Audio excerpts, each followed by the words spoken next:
If you'll please rise. Whenever the ark was carried forward, Moshe would say, "Arise, Adonai, may your enemies be scattered. May your foes be put to flight before you. From Zion shall come forth the Torah and the word of the Lord from Jerusalem. Praise be he who in his holiness gave the Torah to his people." Vayhi so Aaron, Vayomer Moshe, Kuma Adonai, v'yafutzu oivecha, v'yanusu misanecha mipanecha, ki mitzion tetzei Torah, ki mitzion tetzei Torah, udavar Adonai. Yerushalayim, Baruch Shenatan Torah, Torah, Baruch Shenatan Torah, Torah, Le'amo Yisrael, B'kedushato.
Baruch et Adonai HaMevorach, Baruch Adonai HaMevorach Le'olam va'ed, Baruch atah Adonai Eloheinu melech haolam, asher bachar banu mikol ha'amim, v'natan lanu et Torato.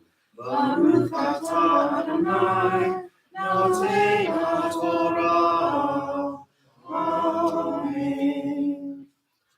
Baruch et Adonai HaMevorach, asher b'nanu Yeshua Mashiach, v'hanberut shel habrit ha'chadasha. Baruch atah Adonai notei habrit ha'chadasha. Amen. Deep is your love for us, Adonai our God. Boundless your tender compassion.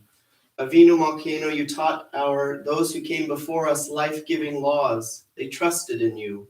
For their sake, graciously teach us, our Maker, merciful Provider. Show us mercy. Grant us discernment and understanding.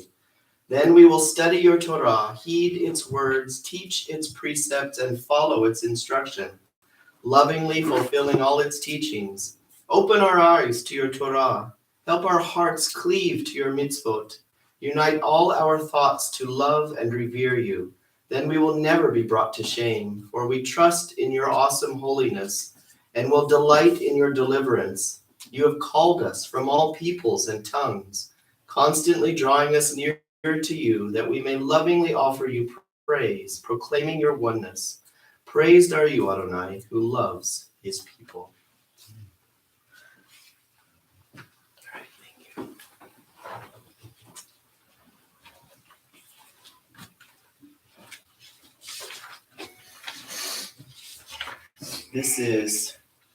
I wanted to read this again. I read part of this last week, but this is Deuteronomy 29, verses 8 through 12.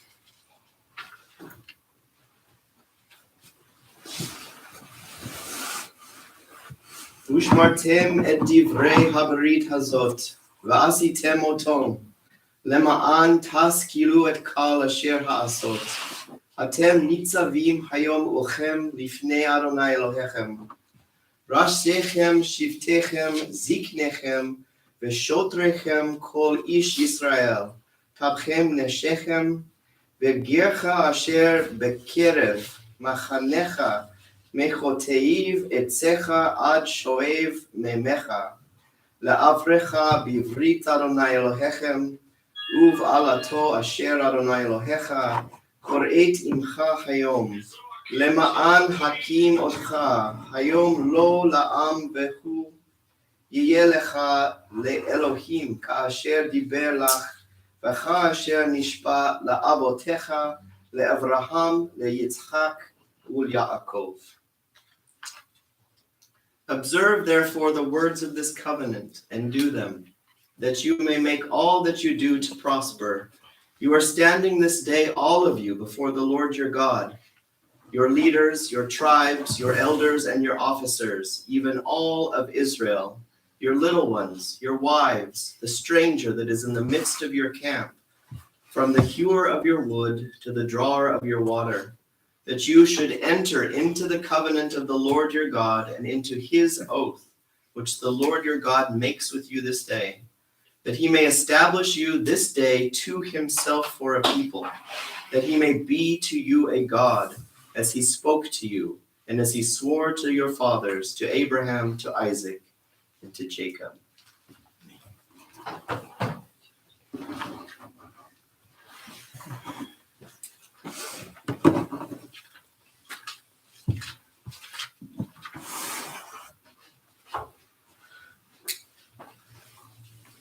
וזאת התורה אשר שם משה לפני בני ישראל מאדוני ועד משה.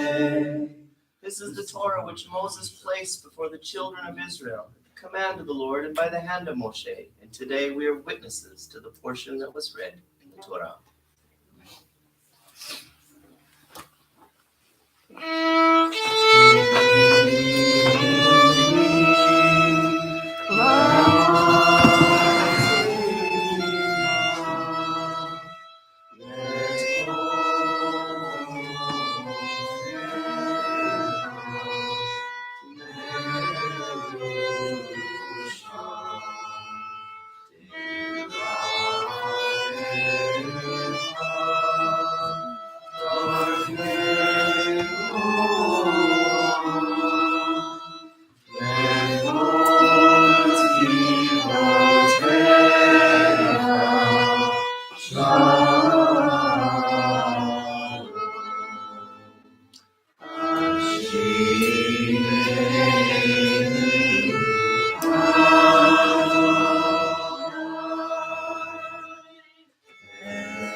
Whenever the ark was set down, Moshe would say, Adonai, may you dwell among the myriad families of your people. Return, Adonai, to your sanctuary, you and your glorious ark. Let your Kohanim be clothed in triumph. Let your faithful sing for joy. For the sake of David, your servant, do not reject your anointed. Precious teaching do I give you. Never forsake my Torah. It is a tree of life for those who grasp it, and all who uphold it are filled with peace. Thank you, everyone. You may be seated. Adjust this for just adjust this just a little bit because he's moved over. More often than not, when I teach on the Torah portion for this week. Today, I wanted to do something a little different. hopefully take us on a bit of a journey, if you're okay with that, and hopefully learn something in the process, if we can. But I want you to be thinking as I'm speaking today, to tie in a little bit of what Daniel spoke on last week, that how are we part of a whole in this community? That each and every person in this room has a part to play. Each and every person has been gifted with talents and spiritual gifts that they can use to bring blessing to the body of Messiah. And I know it's easy, and I'm not asking for a raise of hands, but if you're sitting there thinking, but what do I have to offer? I don't know anything, I can't do anything, I'm not particularly special. Keep those words in your mind as I talk today, because I believe that the Messiah of the world came to speak to those people who feel precisely that way. He didn't come to those with such self-assurance that they knew everything, and they weren't teachable, and they weren't humble in spirit. But he came to those who felt that they had nothing to offer. And so I want to take us on a little bit of a journey, if you're willing to go. And I want to take us to the heart of first century Palestine, as it was called then, in the days of our Messiah Yeshua. And I want to speak about rabbis and how they, as well as their disciples, functioned, learned, how they came to be, basically. So if you're comfortable and you have your popcorn ready, you can start. Rabbis, during and before the time of Yeshua, approached scripture as open-ended. What do I mean by that? They considered the text, the word of God, to be something that required interpretation. Their role in the community, as they understood it, was to mediate and discuss and pray, and then to make decisions about what was contained in God's word. Rabbis were and are basically interpreters, helping people understand what God is saying to them through the text and what it means then to live out that text. With me so far? Take, for example, the commandments regarding the Shabbat found in Exodus. Such an important commandment is given essentially very little attention as to what is and is not allowed on this sacred day of rest. It says, do no work. Do no work, but we are left to grapple with what precisely that means. A rabbi would essentially put actions at that time into two categories: things that he permitted on the Shabbat and things that he forbade on the Shabbat. The rabbi, you see, was driven by the desire to get as close as possible to the meaning that he felt God intended when he was considering that particular commandment. So he focused all of his energies and his studies and his prayers and his meditations on really trying to come to the crux of what God was saying with regard to specific commandments. One rabbi might say that you could walk, for example, so far on the Shabbat, and that if you went farther, you'd be violating the commandment of work.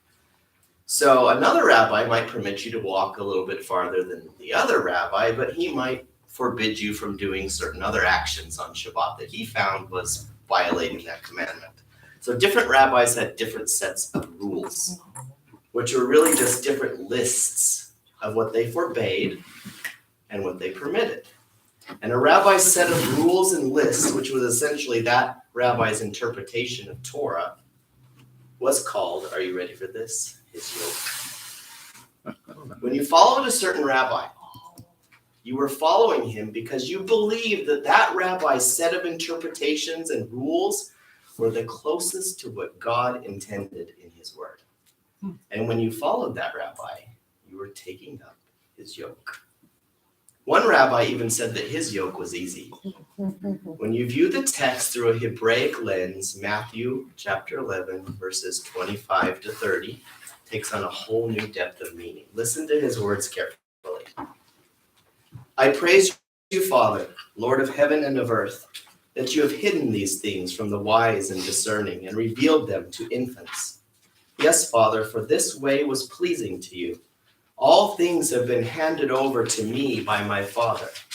No one knows the Son except the Father, and no one knows the Father except the Son, and anyone to whom the Son chooses to reveal him. And now the part with which you're probably most familiar. Come all who are weary and burdened. Let me pause for a second. There were rabbis in Yeshua's day that had placed so many restrictions and rules. Their yoke was so complex and convoluted that it became a burden for people to try to follow them. And many people just stepped away and said, I can't understand this. It's too complex. It is a burden to me to follow what you're saying. So I just won't do it at all.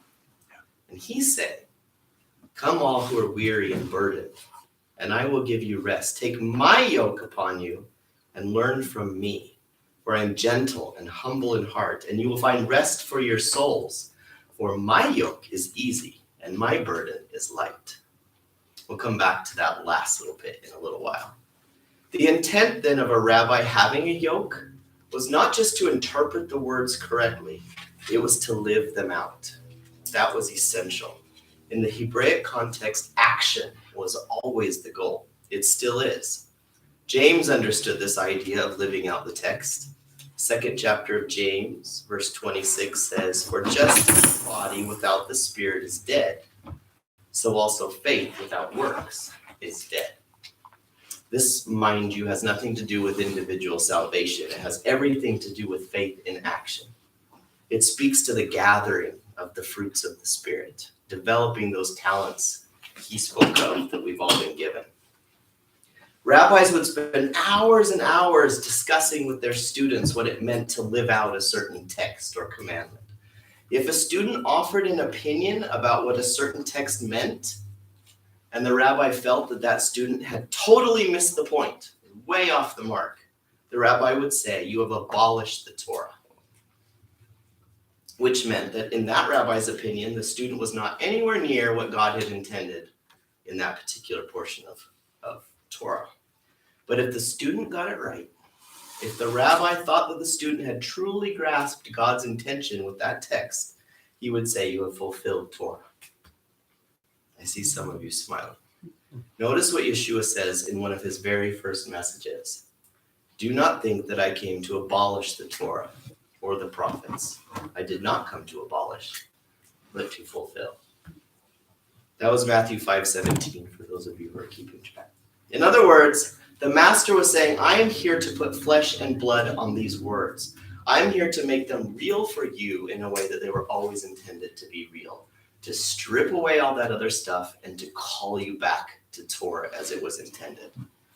Most rabbis weren't inventing of their own yokes, but they followed the yoke of a very well-known or respected rabbi who came before them. So if you visited a synagogue and the local rabbi was going to teach that day, because rabbis traveled around, they typically didn't stay in one place. They went around expounding on Torah, and they were invited into communities, which is why Rabbi Shaul, like Paul, right? He went in and he was invited to speak in the synagogue, because that's what you did. So if you knew that a certain rabbi was coming to your community to speak, you might hear that this rabbi teaches in the name of Rabbi so-and-so. And if it happened to be that you were familiar with that interpretation, their yoke of Rabbi so-and-so, then you would know what to expect. You would know what to think. It's sort of like knowing a famous pastor or their words. If someone mentions that they love T.D. Jakes or Joel Osteen or Oswald Chambers, you kind of have a good idea of what flavor of gospel that they're going to share with you, right? Jews of the first century were familiar with the yokes of several well-known rabbis whose reputation, for good or bad, preceded them. You've probably heard of two of Yeshua's biggest in his day, Shammai and Hillel. In fact, Yeshua spent a good deal of time either agreeing or disagreeing with some of their interpretations of Torah. Every once in a while, a rabbi would come along who was teaching a new yoke, a new way of interpreting Torah. And that was rare and it was extraordinary. Imagine for a moment that you are a villager and you hear of a rabbi who is claiming that he has a new way of understanding Torah and that his way is closer to what God intended than anything that rabbis had said previously. Certain questions you would have probably that would come to mind. How do we know that this is the truth? How do we know that this rabbi is not crazy?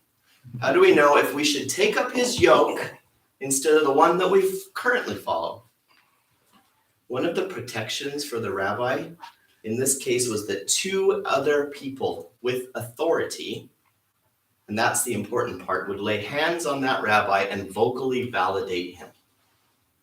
Okay? They would be saying, we believe that this rabbi has authority to interpret Torah and that his interpretations are correct and he won't lead us astray. He's not going to be so far off the mark that we're going to go down a road we don't want to travel down. This is why at Yeshua's baptism, his mikveh, and why it was so important. John, the immerser, John the Baptist, was a powerful and well-respected teacher and prophet who was saying publicly that he was not worthy to carry Yeshua's sandals. Right, here's a man in authority. And listen to this part in Matthew 3:17. And behold, a voice from the heavens said, "This is my son, whom I love. With him I am well pleased." Could you ask for a more powerful authority than God himself? We have a voice affirming Yeshua's unique calling. Amazing. A Jewish audience who heard Matthew's account of Yeshua's immersion in the River Jordan would pick up right away that Yeshua was receiving authority and confirmation from these sources, which leads us to an interesting scene.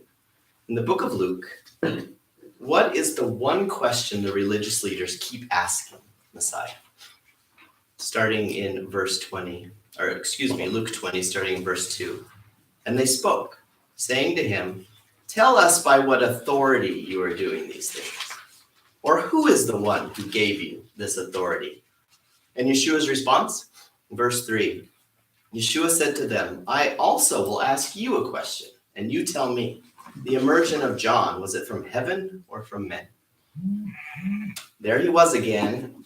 You never notice that Yeshua never directly or very rarely directly answers a question. He always answers a question with another question. This is what rabbis did. Now imagine if the rabbi who had a new perspective on the Torah was coming to a town near you. This rabbi who was making new interpretations and was said to have authority. The Hebrew word for authority is smicha. You'd probably walk for miles and miles just to hear it. A rabbi who taught with smicha, with authority, would say things like this: "You have heard it said, but I tell you," right? They're quoting other well-known yokes or interpretations, and they're saying, "But here's my take on this." You've heard other rabbis interpret this verse in this way, but I tell you that this is what God really intended in this verse. Of course, they weren't verses, but from this Torah. Now, the rabbis had technical terms in Yeshua's day in Hebrew for this endless process of forbidding something or forbidding something, permitting it, making interpretations. They called it binding and loosing. To bind something was to forbid it. To loose something was to allow it, to permit it. So a rabbi would bind certain practices and loose other practices. This was their yoke. And when the rabbi gave his students, his Talmidim, his disciples, the authority to bind and loose, it was referred to as giving the keys of the kingdom. Sound familiar to anyone? Notice closely what Yeshua says to his disciple in the book of Matthew. "I will give you the keys of the kingdom of heaven, and whatever you shall bind on earth shall be bound in heaven, and whatever you shall loose on earth shall be loosed in heaven." What he's doing here is quite significant. He's giving his disciples the authority to interpret Torah. He is telling them that they have learned his yoke so well that the authority he has given them through the Father, because that's where he received his authority. And now he trusts them. He knows that they will not lead people astray. They've got it down. They're acceptable, right? Let me expand a little on the meaning and significance of being a disciple of a rabbi, especially in Yeshua's day. Yeshua grew up in an Orthodox region of Israel called the Galil, or Galilee.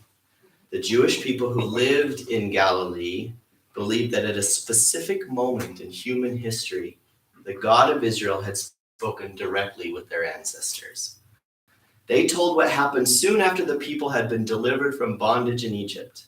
They spoke of how their leader, a man named Moses, went up to Mount Sinai and received words from the Holy One. Not only did God speak to Moshe, but he actually gave them a copy of what he said. He gave to them the Torah. The Torah detailed how to live, and the central passion of the people of Yeshua's world is people. teaching, living, obeying Torah.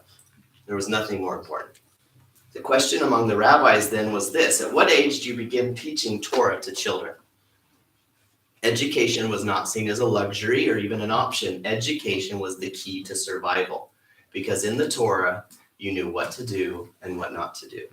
The Torah was so essential to life and so central that if you lost it, you lost everything. So around the age of 7 or 8, they're not exactly sure, but around that age, many, although not all, Jewish children would go to school for the very first time. It would probably have been held in the local synagogue and taught by the local rabbi. This first level of education was called in Hebrew Beit, which means house of the book. This early education lasted until the student was about 12 years of age or so. Sometimes the rabbi would take honey and place it on these young students' fingers and then have them taste the honey, reminding them that God's words were like honey on the tongue.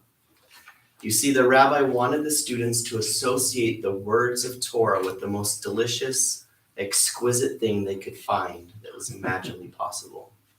The students would begin to memorize portions of Torah, and by the age of 12, would generally know much of it by heart. Remember, the text was central to life for a Jew living in Yeshua's day. When you read the accounts of Yeshua's life, you notice how everyone seems to know Torah. Yeshua quotes a verse, and everyone seems to know the text.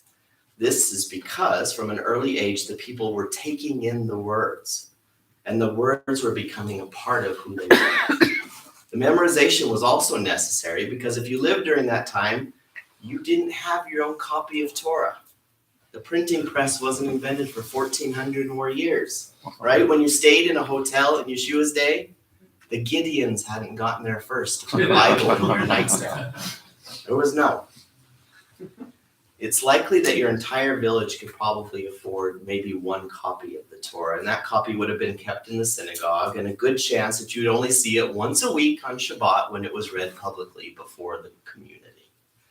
Rabbis who taught Torah were the most respected members of the community. They were the best of the best, the smartest students who knew the text inside and out. Not everybody could become a rabbi. By age 12, students had begun to sort themselves out. Some would demonstrate natural abilities with Torah and distance themselves from the others. These students went on to the next level of learning, which was called Beit Talmud, or House of Learning.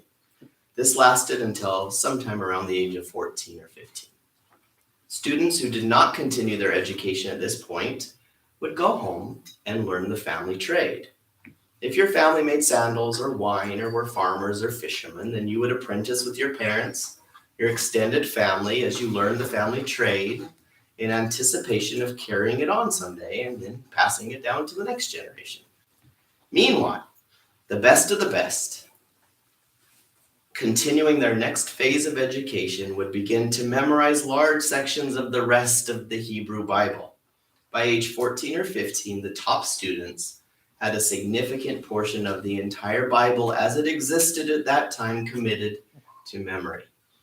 Students in this second step of education, and this is important, would also begin to study the art of questioning and of oral tradition that surrounded the text.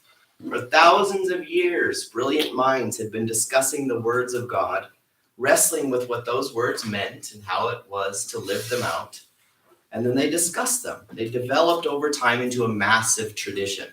You had a portion of Torah, but then you also had all the things that everyone else had been saying about every single verse, and they had dissected it and wrestled with it and commented on it for the long march of centuries. A mountain of oral tradition. As a student, you would be learning not only the text of Torah itself, but you would also be learning who said what in the name of whom about it. Yeshua, by the way, was well familiar with this form of study. He spoke of it frequently. Are you still with me? Are you sleeping? That reminds me of a joke. So there was a rabbi of a certain congregation, and he noticed that a man in the front row who was elderly would always fall asleep almost instantly when he started talking. And if that wasn't bad enough, the man started snoring, and the snoring was loud. So finally he's like, I don't know what to do. So he talked to his secretary and he's like, maybe you could go and whisper to him to try to keep him awake. So he went up to the man and he says, listen, Oishel, you're sleeping during the sermon and you're snoring. He's like, don't you know who I am? I was bar mitzvahed in this synagogue and I've been a member for 65 years and I can fall asleep and snore if I want to. And who are you to tell me anything? And she's like, no, you don't understand. You're snoring really loud. It doesn't matter. Do you know who I am and how much money I donated to this place? And this new wing was built by me. And who dare you to tell me? And it's like, she said, but you don't understand. Your snoring is so loud, it's starting to wake the rest of the congregation. There you go. If you're asleep, that's fine.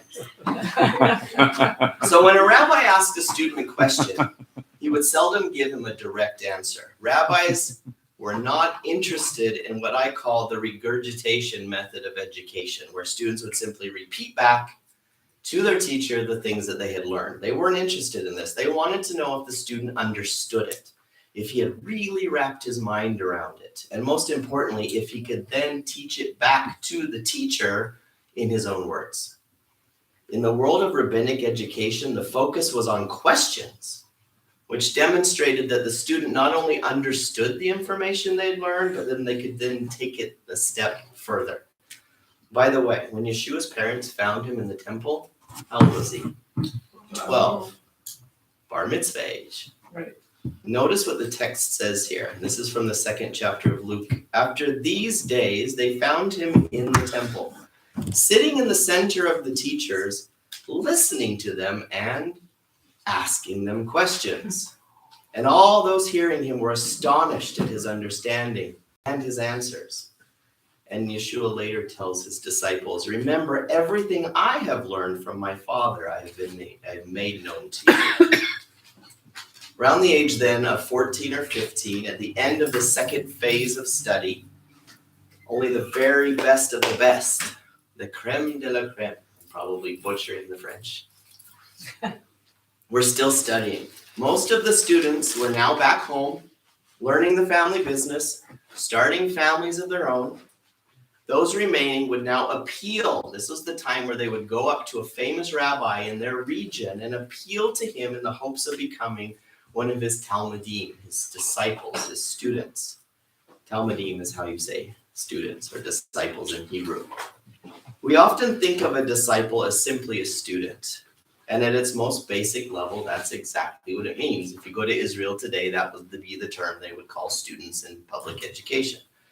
But the disciple of a rabbi was something different. The goal of a disciple was not just to know what the rabbi knew, it was to become just like that rabbi. So this third level of education was called Beit Midrash, or house of study. A student would present himself to a well-known rabbi and say, hey, I really, really want to be one of your disciples. And when a student applied to the rabbi to be one of his disciples, he was desiring to take that rabbi's yoke upon himself directly and publicly. He wanted to learn to do what that rabbi did and interpret Torah the way he interpreted it. So when the student came to the rabbi and said, I want to follow you, the rabbi wanted to know a few things. Can this student do what I do? Can this student spread my yoke? Can he be like I am? Does he have what it takes? The rabbi would then question the student extensively. Questions about Torah, about tradition, about other rabbis and their interpretations. Questions about prophets and sages and oral tradition. Questions about interpretation and legislation. Questions about words and phrases and passages. It was the SAT of Hebraic studies, right? The rabbi didn't have time to educate and train anyone who ultimately wouldn't be able to do what he did. After this long, long process, if a rabbi decided that the student did not have what it took, if he was not the best of the best, then he would send the student home. He might say something like, well, you obviously have a profound love for Torah and God, but I don't think you have what it takes to be one of my disciples. And then he might add, go home, learn the family trade. There's no shame in that. But if the rabbi believed that the student was a good fit, he would invite him to start following him. The student would leave his father and mother, his brothers, his sisters, leave his synagogue, leave his village and his friends, and he would devote his entire life to learning how to do and be just like that rabbi, to learn what he taught. He gave up everything. Everything. You would go and follow that rabbi even to the death if it meant learning what he did. Right? By the way, do you know what the Arabic word for disciple, for Talmidim is?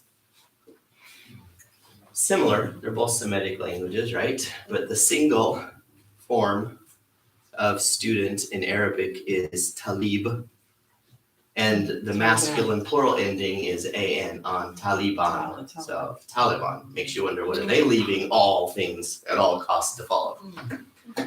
Same word, Talmidim and Taliban.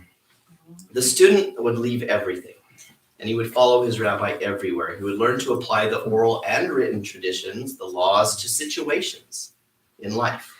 He gave up everything to be just like his master.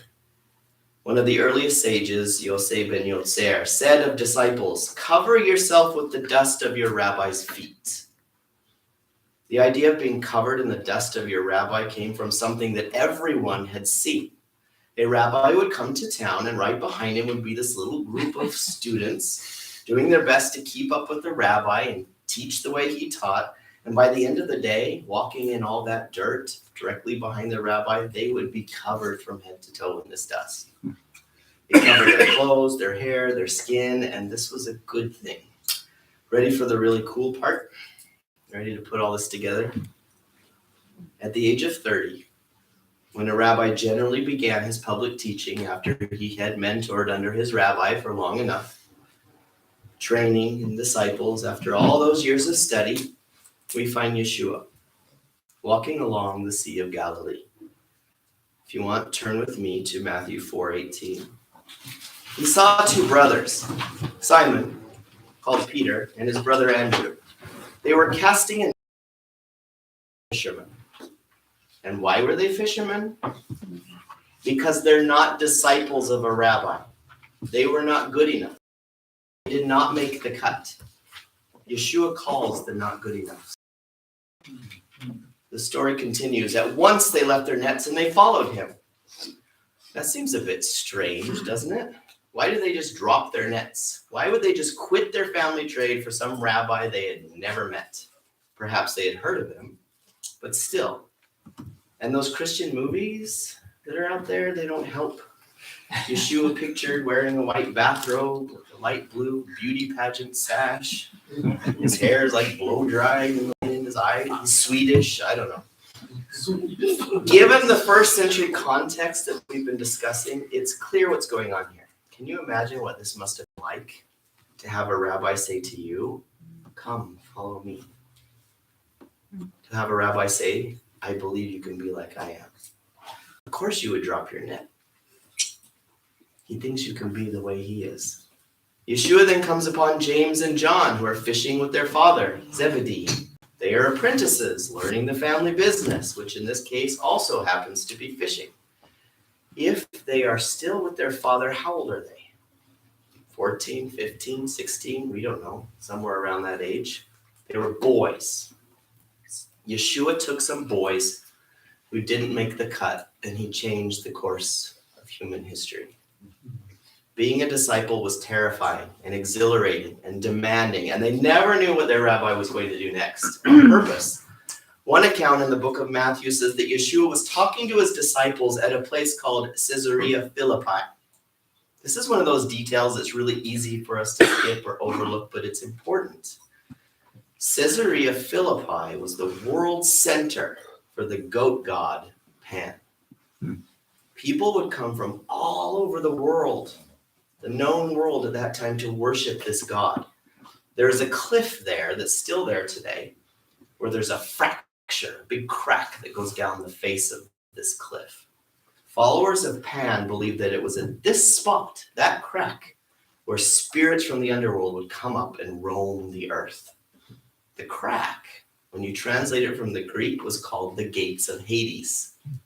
Pan's followers built a temple there. several over the years actually, and Tupan, and then a court right next to it where people would come to worship and have great festivals to communicate with the dead. And it is in this place that we find the Messiah of the world, Yeshua, with his disciples. Strange place to find the Son of God, isn't it? As good Jewish boys, the disciples probably would never have gone to this place before. It was about 26 miles from Galilee, where they lived. That's a long walk. They're following behind their rabbi. I've thought about that walk a lot. Did Yeshua even tell them where they were going? Probably not. Can you imagine them sort of hanging back a little, talking to one another, and they're like, when mom and dad find out where we are so busted. They had to be wondering where he was taking them and why. So they get to this place, and he tells them there at Caesarea Philippi that upon this rock he is going to build his new witnessing community, and that the gates of hell will not be able to stop it. Think that's coincidence? He could have told them all this in Jerusalem, somewhere else. You walk them 26 miles to the very center of pagan religion and said, see all this? Nothing compares to what I'm bringing. Amen. He chose the very epicenter of that pagan religion. He told them that nothing would stand in the way, and that his kingdom was the greatest in all the world and in all history. How would you even begin to process that as a disciple? Rabbis were passionate and funny and quirky and unpredictable. They told stories and they laughed, and they never stopped asking questions and pushing their students to keep them guessing. They devoted the energies of their disciples to help them learn to do what they did, and they never wasted an opportunity to teach or prepare them. At one point, Yeshua's disciples are riding in a boat, and Yeshua comes walking by on the water. And one of his Talmidim says, if it is you, let me come to you on the water. Bit of an odd story, isn't it? And it gets even stranger when that disciple, Peter, jumps out of the boat because he wants to walk on the water like Yeshua, like his rabbi. But it makes sense. Perhaps not the water part, but the disciple part. If you are a disciple, you have committed your life to being like your rabbi. If you see your rabbi walk on water, naturally, what do you want to do? Walk on water too. So this disciple gets out on the water and he starts to sink. So he yells, Master, save me. And Yeshua says, you of little faith, why do you doubt? In whom does Peter lose faith? I've had this conversation with many people. Certainly not everyone agrees with my interpretation, but who does he lose faith in? I don't think it's in Yeshua. Yeshua's doing just fine. Peter loses faith in himself. That's how I see it. Peter loses faith that he can in fact do what his rabbi is doing. If the rabbi calls you to be his disciple, then he believes that you can actually do what he does. And if we read the stories of Messiah's life with his disciples, what do we find that frustrates him more than anything? When his disciples lose faith in themselves. He even says at one point, you did not choose me, but I chose you. The entire rabbinical system was based on a rabbi having faith in his disciples. Let's spend a little bit of time there before I wrap it up. The implications, I think, are kind of astounding. A rabbi would not only pick a disciple whom he thought could be just like he is.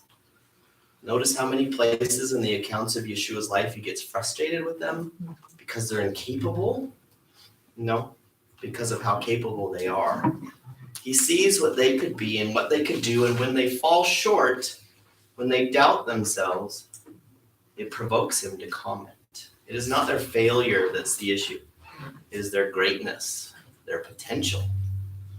They don't realize what they're capable of. So at the end of his time with his Talmidim, the master has some final words for them. He tells them to go to the ends of the earth and make more disciples.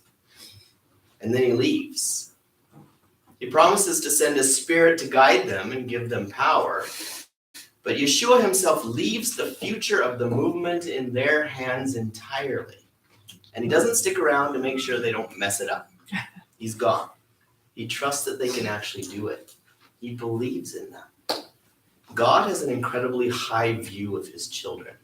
He believes that people are actually capable of monumental things. I've been told all my life, various degrees and ways, that I need to believe in Yeshua, which is a very good thing. But what I am still learning today is that Yeshua believes in me. I've been told that I need to have faith in God, which is a very good thing. But what I'm learning is that God has faith in me. The Lord of Lords and King of Kings thinks you can be like he is. Rosh Hashanah, Yom HaTeruah, whatever you want to call it, whatever you want to think as far as dates and beginnings and endings, I hope, and it's my prayer, that you can make this your year to go out into the world, to open your mouth and make disciples. And part of doing that starts here. You have to see what's holding you back. I hope this is your year to eliminate things that are keeping you from Messiah. I hope it's your year to be brave and courageous and really look at yourself introspectively and say, why can't I let this go? Why is this one thing or two things or three things holding me back from greatness? God believes in me, and maybe I'm not good enough, but maybe I am good enough. I hope this is your year, and that's my prayer. This is just because I love this song, and I think it fits in with what I'm talking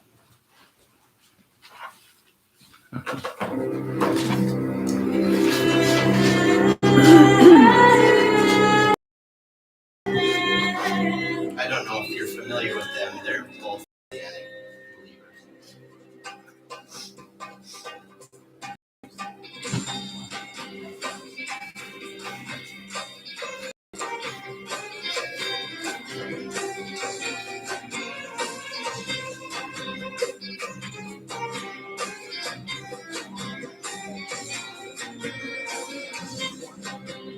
Spirit of the Lord is upon me, for he has anointed me to bring the good news to the poor and bind up the brokenhearted, to bring to Zion a crown of beauty instead of ashes or the joy. Instead of mourning, songs of praise and everlasting covenant of your days. For this is the year, this is the year, this is the year of the Lord's favor. This is the year, this is the year, this is the year of the Lord's favor. This is the year of the Lord's favor. This is the year of the Lord's favor.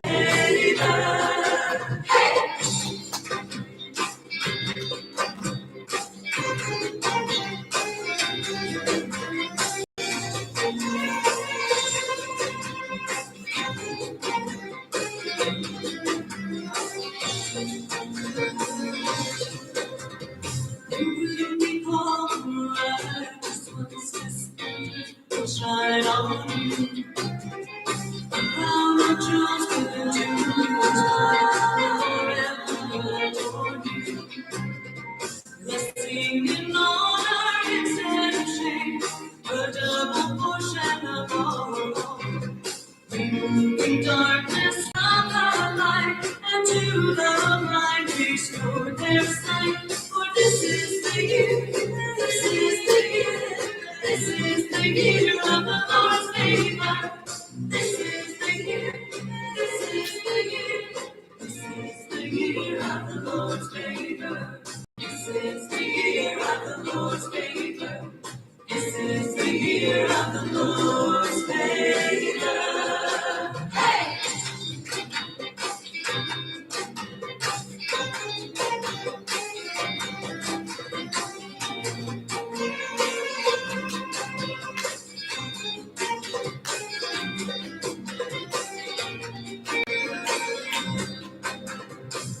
Reaches out on a crown of beauty instead of ashes or the joy. Instead of mourning, songs of praise and everlasting covenant on your days. For this is the year, this is the year, this is the year of the Lord's favor. This is the year, this is the year, this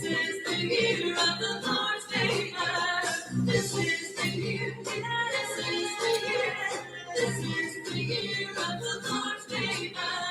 This is the year. This is the year.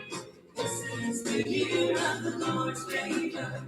This is the year of the Lord's favor. This is the year of the Lord's favor.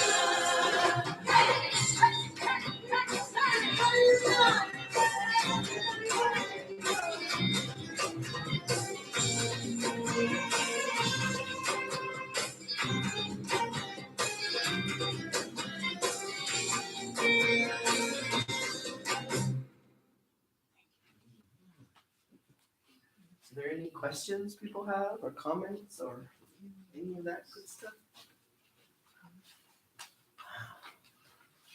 Provoked all of you to silence. Or else you're all asleep. Either way. I just, Day of Atonement, do we have any plans? We will get to announcements, I promise. Thank you for reminding me though, because notoriously I will forget announcements. I appreciate that.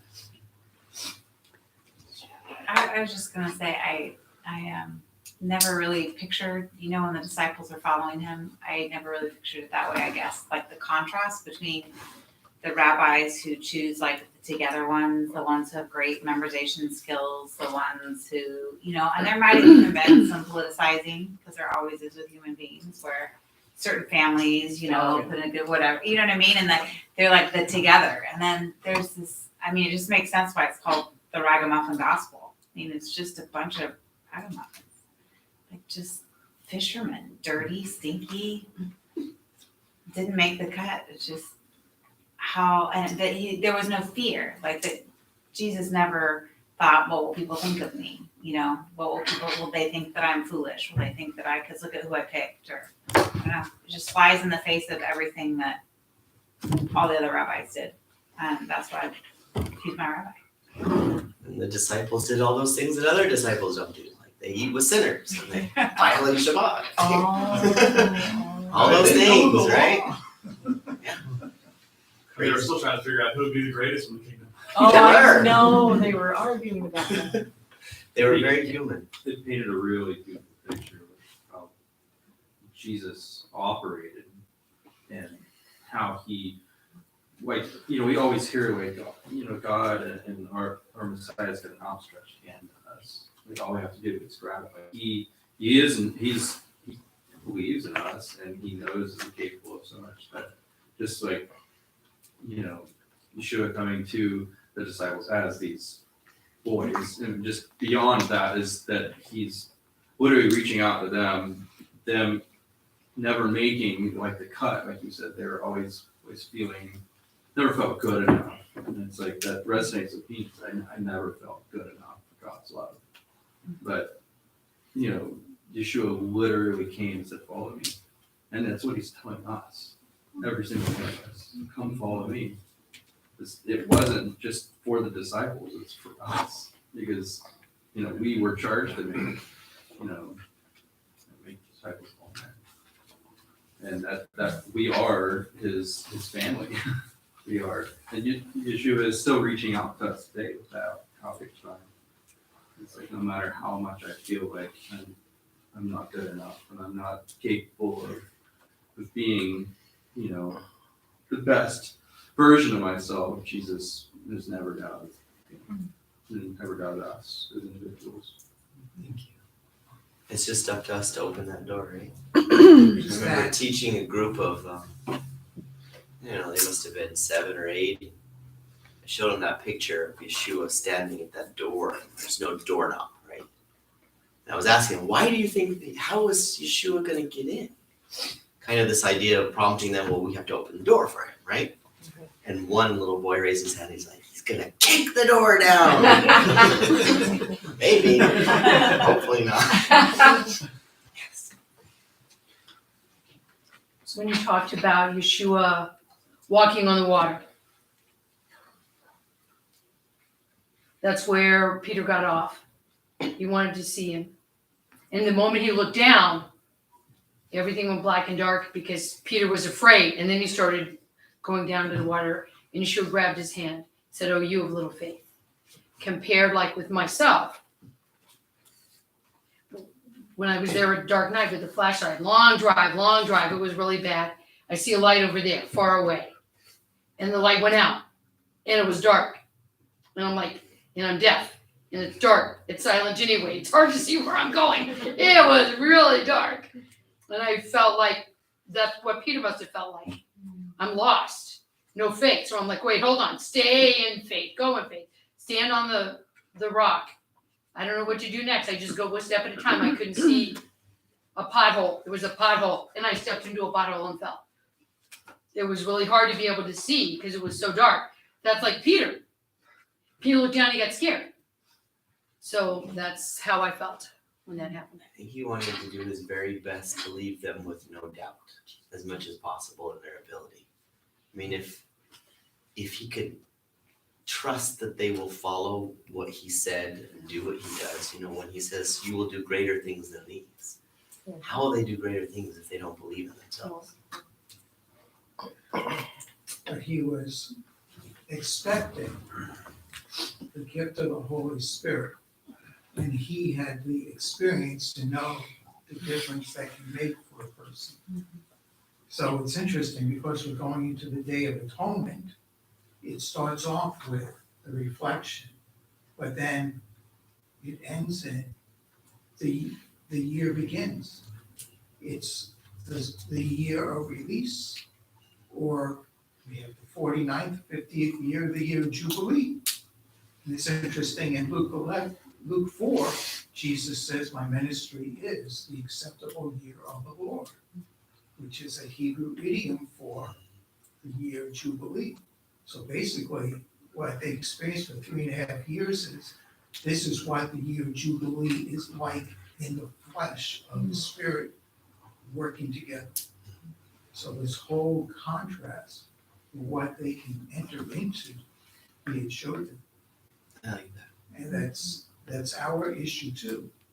We're coming out of the most holy day of the year of the brokenness, according to the fullness of the repentance.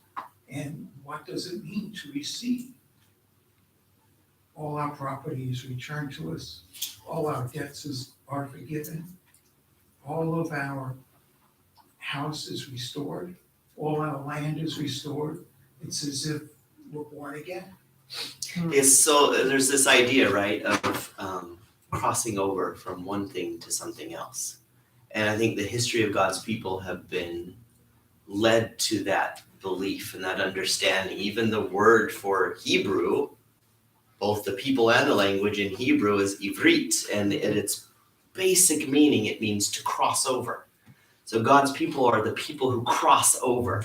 They crossed over the River Jordan, right? They left bondage and slavery and being a people without a land, and they crossed over into this promise. And prior to that time, God had been this God who makes promises but had never delivered upon them, right? We're looking forward to this day when God grants us our own land and our own this and covenants and all these things, and then finally they crossed over. They left that behind and crossed over into something new. Now, did they do it perfectly? No, obviously. History tells us that that was not the case. But this idea of leaving something behind and being born again, as you said, crossing over to new life, I think is so important. Into the Jubilee ministry of Jesus. Do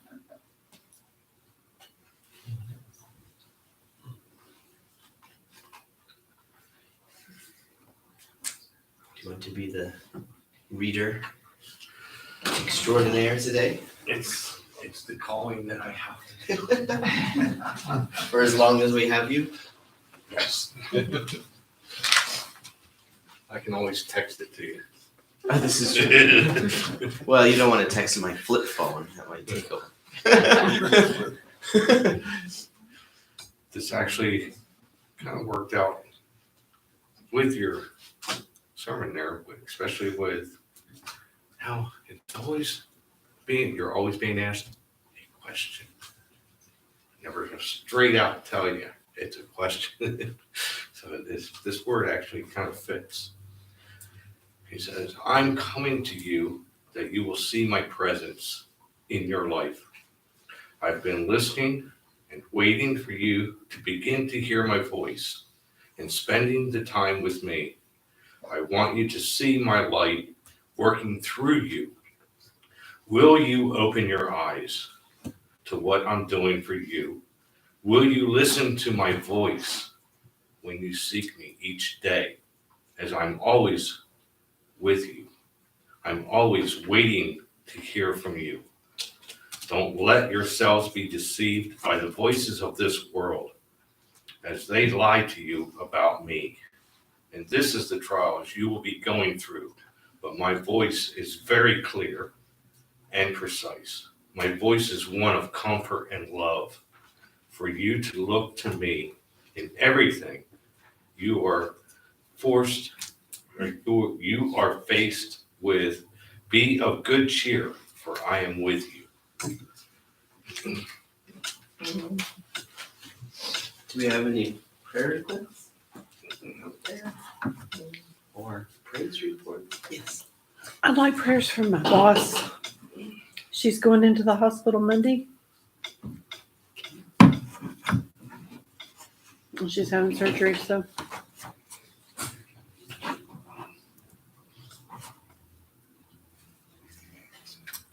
And pray for my mom. She seems to be forgetting a lot, still with her memory, so pray for mom. Matthew's asking.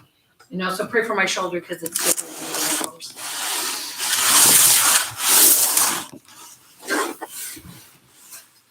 We pray for my wife, who'll be traveling back here Friday night. She'll be here with us in the Sabbath worship.